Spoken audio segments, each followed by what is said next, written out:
Одоо өнөөдөр би ямар ч намын харьяалал алга байхгүй.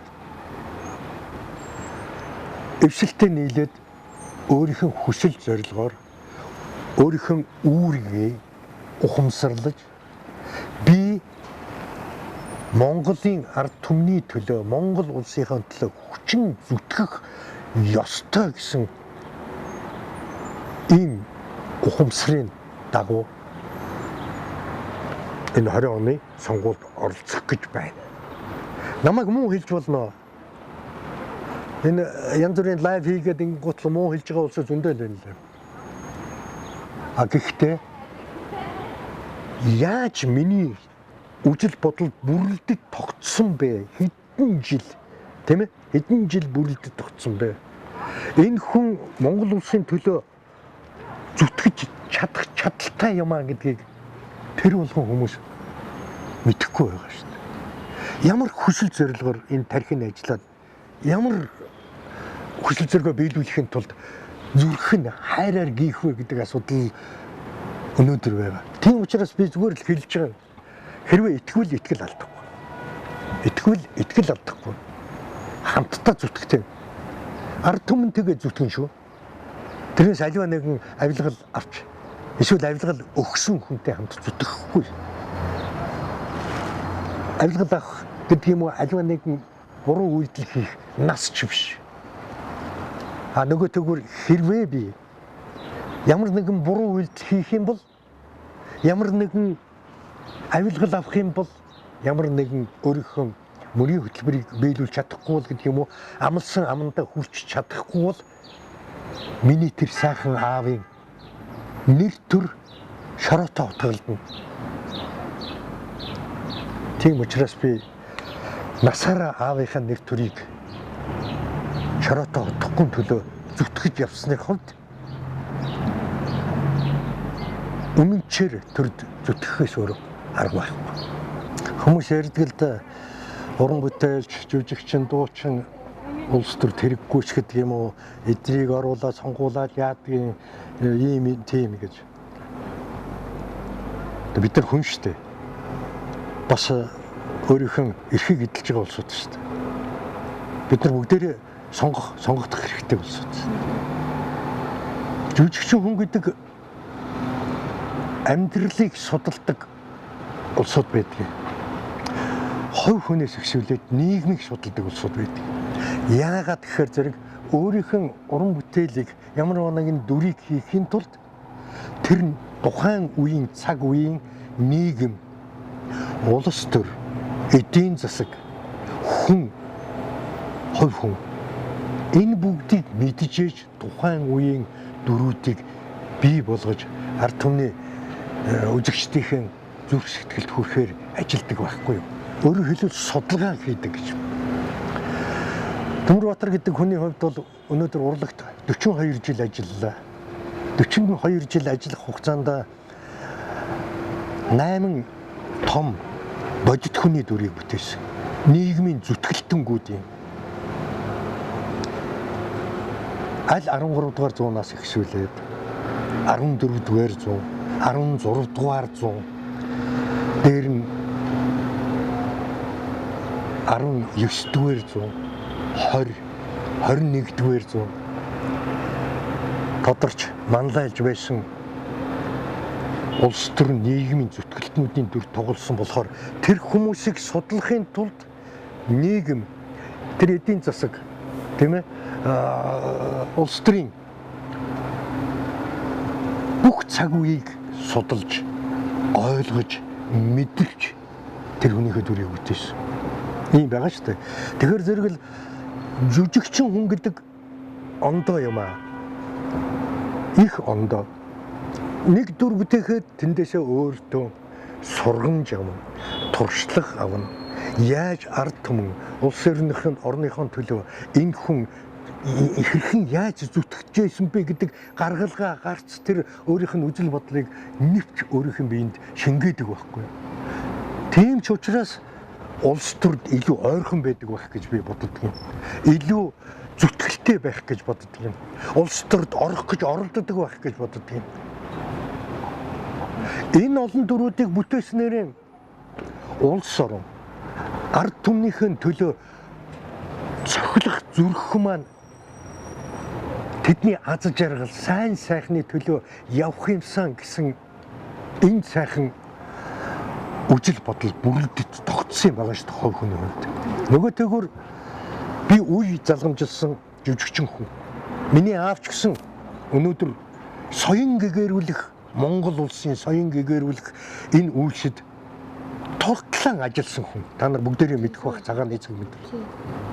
А өнөөдөр би дүүгийнхаа хамт, эгчийнхээ хамт, бас дахиад дүүгийнхаа хамт урлагт бас л ард түмний соён гэгэрүүлэх гэж, улс орноо хөгжүүлэх гэж, улс орныхоо нүүр царайг харуулах гэж бас л ард түмнийхээ ядуу зовлонтой амьдралыг хараад улс орныхон эрх чөлөөгүй тусгаар тогтнолгүй болох гэж байгаа гэдэг ч юм уу газар орныхоо бүрэн бүтэн байдлыг алдаж байгаа энэ бүхэнд бидний зүрх шархалж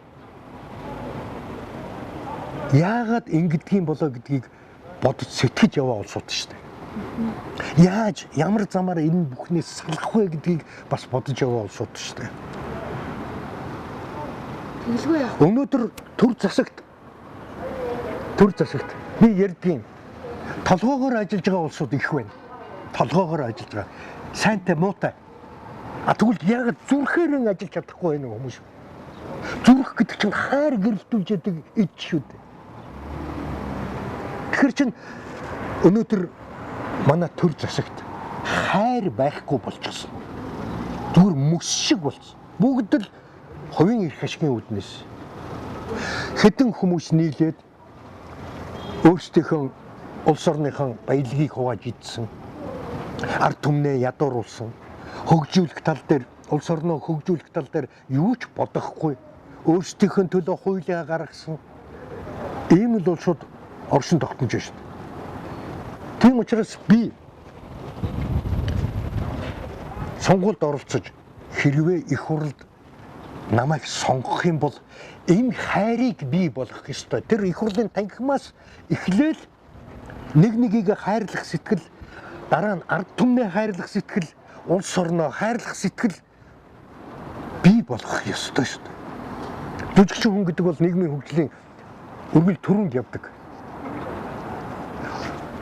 Болохгүйг нь шүүмжилж, болдгийг нь магтаж, ард түмэндээ ийм замаар явах юм бол болох юм байна гэдэг гаргалгааг нь гаргаж, улс орн маань ингүүл хөгжих юм байна гэдэг замыг мэдэрч, өөрийнхөө уран бүтээл зааж, сургаж, анхааруулж, болгоомжлуулж, шүүмжилж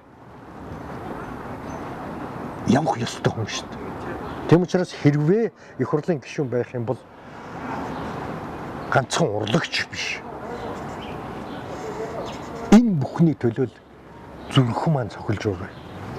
Надад урлагт ажилласны бүрэлдэт тогтсон хүмүүжил, ёс зүй, бас хариуцлага хүлээж чадах чадвар, бас үжил бодол оршиж тогтож энд маань бий болсон юм шүү дээ. Тийм учраас орохгүй байхаас өөр арга байна. Хэрвээ орох юм бол эх орныхон төлөө, ард түмнийхэн төлөө чөмгөө дундалж ясаа эмтэлж зүтгэв. Хамгийн түрүүнд миний мөрийн хөтөлбөрт бол эх орноо ард түмнээ хайрлах сэтгэлийг бүрэлдүүлэх ёстой. Хүн болгон эх орноо ард түмнээ хайрлах ёстой. Төрийн үүрэгчтэй ард түмний аз жаргалтай сайн сайхан амьдруулахын төлөө ажиллах үүрэгтэй шүү дээ. Тийм болохоор зэрэг л энд байгаа янз бүрийн өөрийнхөө төлөө гэсэн өөрийнхөө хувийн эрх ашигын үүднээс ажиллаж байгаа авилгачид, офшорчид, за янз бүрийн тендерийг бушнуулж өөрийнхөө эрх ашигын үүднээс тэр тендерийг авсан, луйвэрдсэн, хулгайлсан, хулгайч, луйвэрчин энэ улсуудыг л хамгийн түрүүнд л энэ төрийг цэвэр байлгахын тулд л эднийг үгүй хийх хэрэгтэй. Зүгээр уран бүтээлчийн хувьд би бодохдоо өнөөдрийн нийгмийн салбарт хүн болгон намчрахах биш. Намын томилолтоор мэрэгжилгүй ээж өөр салбарт очиж дарга сайд хийх нь гол нь биш. Хүн эх орондоо эзэмшсэн мэрэгжлээр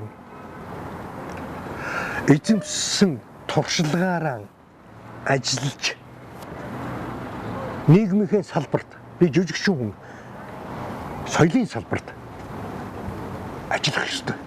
Соёлын салбар маань цар хүрээгийн хувьд бусад нийгмийн салбараас хамгийн том байх ёстой.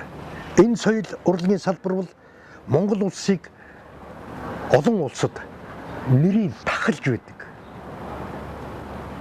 Соёлыг хараад энэ Монгол орны гэдэг юм уу энэ улсын хөгжил ийм байдаг юм байна гэж харна. Биднээс иймэрээ илүү иймэрээ дутуу байдаг юм байна.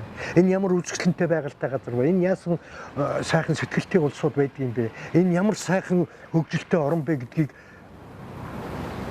урлагаар харж идэг шүү дээ.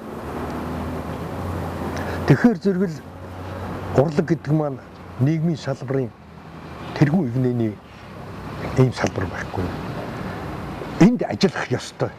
Энэ салбарын болохгүй байгаа, болж бүтэхгүй байгаа тэр юмнуудыг засаж залруулах мөн дээрэс нь соёл урлагаар ард түмнийг уриалж нийгмийн энэ улс төрийн энэ намуудын энэ төр засгийн дунд хяналт тогтоох ёстой.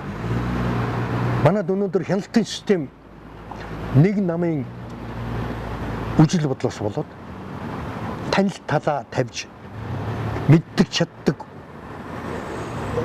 хүмүүсийн танил тал юм. Эсвэл мөнгө төгрөгөөр албан тушаалаа худалдаж луу өрдөж ингэж авсныхаа үндсэн дээрээс өнөөдөр нийгмийн салбарууд ерөөсө бүгд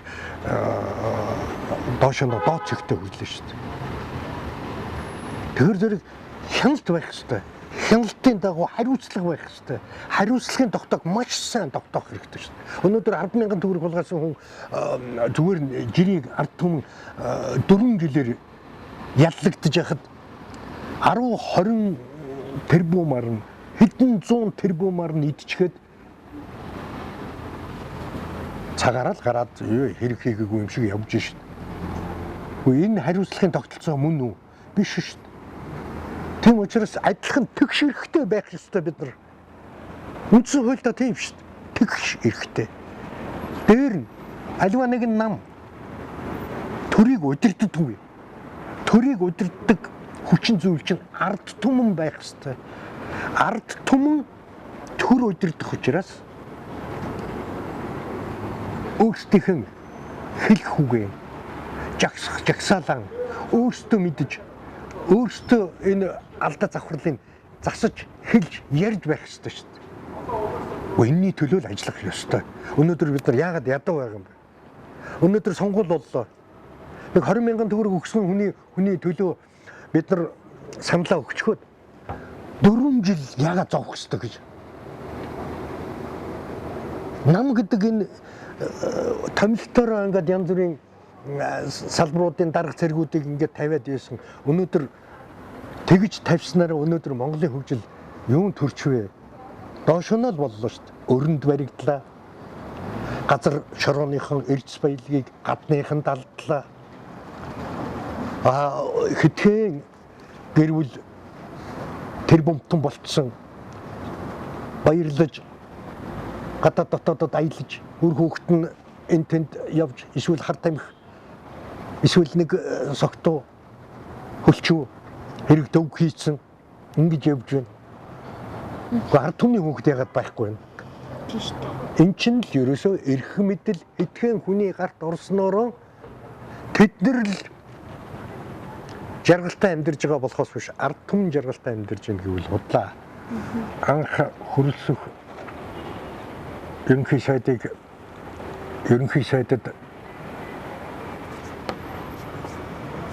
ерөнхий сайд хийхээр болоод ингэхэд нь би хөрөлсөх ерөнхий сайдтай уулзсан. Тэгээд та соёлын салбарт өөрөөр хэлбэл урлагт юу хийх вэ? Энийг сайн бодоорой. Манай өнөөдөр урлагийн соёл урлагийн салбар ямар ч бодлогогүй болсон, бүх юм алдагдсан гэж тэгэхэд би бодноо хичээнэ гэсэн. Хөрөлцөх ерөнхий сайд бол соёлын талаар нэлээд олон арга хэмжээ авсан шүү дээ. Надаар хэлүүлдэггүй бүгд мэдж байгаа. Гэхдээ өнөөдөр бас л байхгүй. Тэгэхээр соёл урлагийнхан бүгдээрээ урлагаасаа гарч байгаа хүнийг уг нь маш сайн дэмжих ёстой юм.